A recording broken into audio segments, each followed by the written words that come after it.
In the vast, dark expanses of our oceans, where sunlight barely penetrates and pressure crushes all but the hardiest life, a new chapter in human exploration is unfolding. A new frontier is emerging, one that China is determined to lead, pushing the boundaries of technology and ambition deeper than ever before. The deep sea, once untouched and shrouded in mystery, is now the focus of China's strategic ambitions, as it seeks to unlock resources hidden miles beneath the waves. President Xi Jinping has called for tapping the ocean's hidden treasures, marking a new era of exploration and signaling China's intent to become a maritime superpower. This is not just about science, it's about securing the critical minerals that power electric vehicles, wind turbines, and solar panels, technologies at the heart of the global energy transition.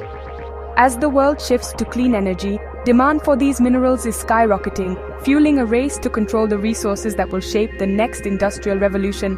China is positioning itself to control the supply chains that will define the global economy for decades, ensuring its dominance in the technologies of tomorrow. This effort combines scientific research, technological innovation, and diplomatic maneuvering, as China invests heavily in both hardware and international influence.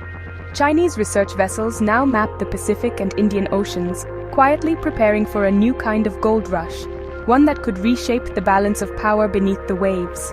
China isn't just racing, it's working to set the rules and shape the future of deep-sea mining, influencing international regulations and standards to its advantage. The implications are profound, affecting not only global economics, but also the health of our planet's most mysterious and fragile ecosystems, which remain largely unexplored. For centuries, we looked to the seas for food and transport. Now, we seek its very foundations for the raw materials of our future, risking unknown consequences for short-term gain. As China forges ahead, the world must confront tough questions about progress, preservation, and the true cost of a sustainable future, balancing innovation with responsibility for generations to come.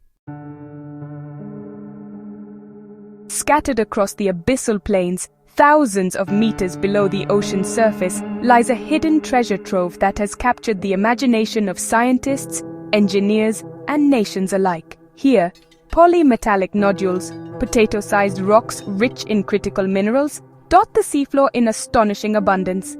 These nodules are not just geological curiosities, they contain high concentrations of cobalt, nickel, copper, and manganese, elements that are absolutely essential for manufacturing batteries, electric vehicles, and renewable energy technologies.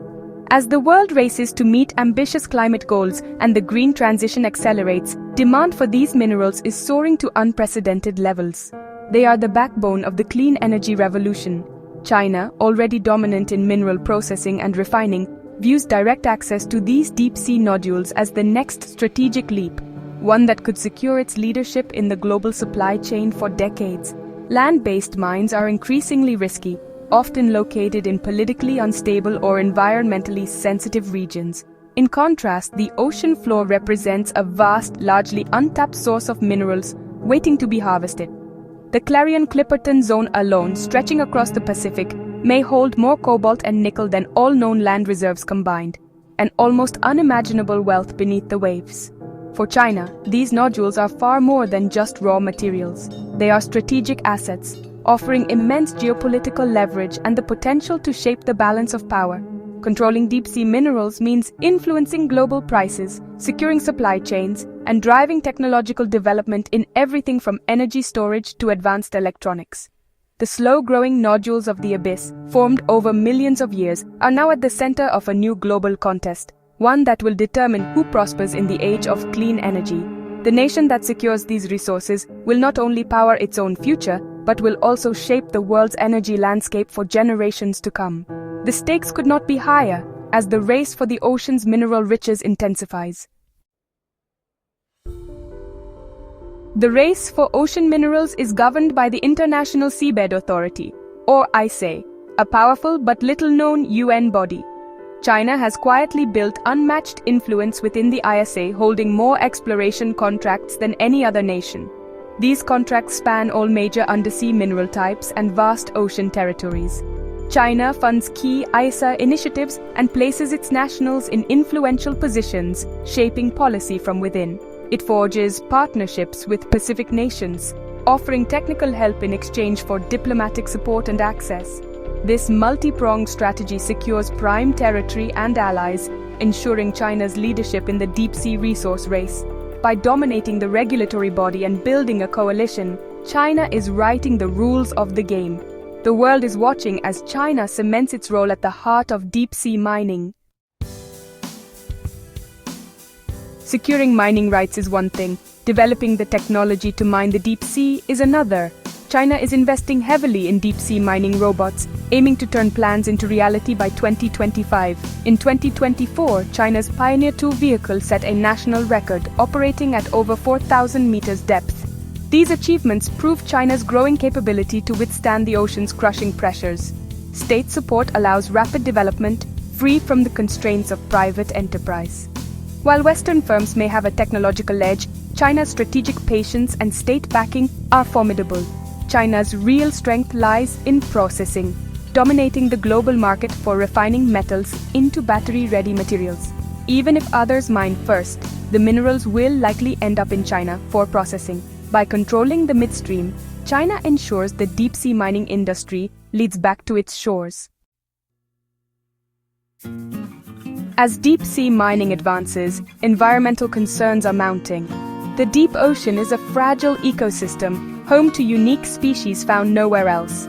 Mining vehicles would destroy habitats that took millions of years to form, kicking up sediment plumes that could smother life far beyond the mining site.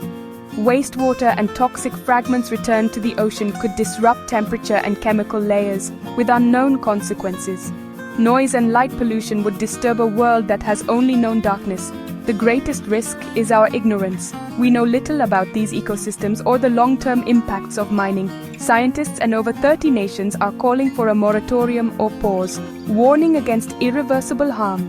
The rush for resources could trigger extinctions in an environment we barely understand. The stakes are nothing less than the health of our planet's last unexplored wilderness.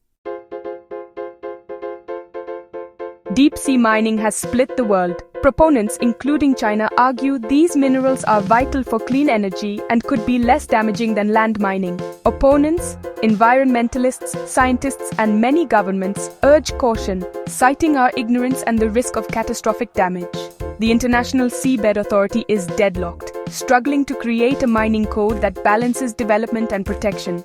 Key issues, environmental liability, impact assessments, and fair benefit sharing, remain unresolved. The debate is philosophical.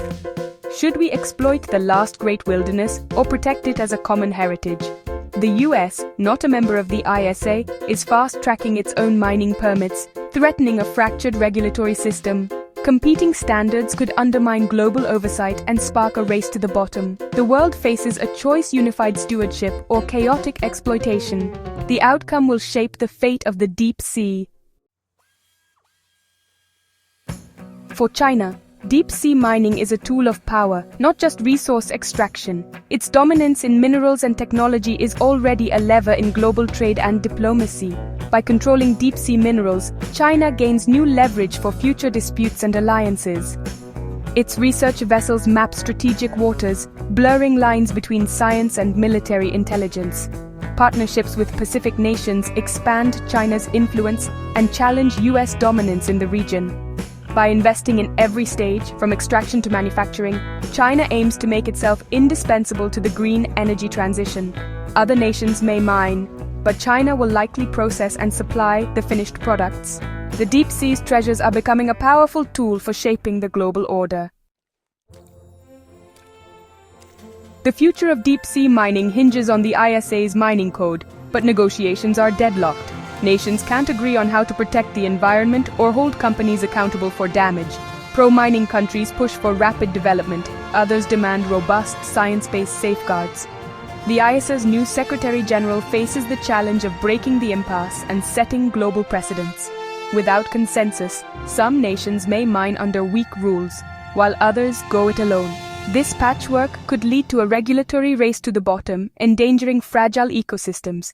The dream of shared, sustainable management is at risk of dissolving into chaos. The decisions made now will echo for generations.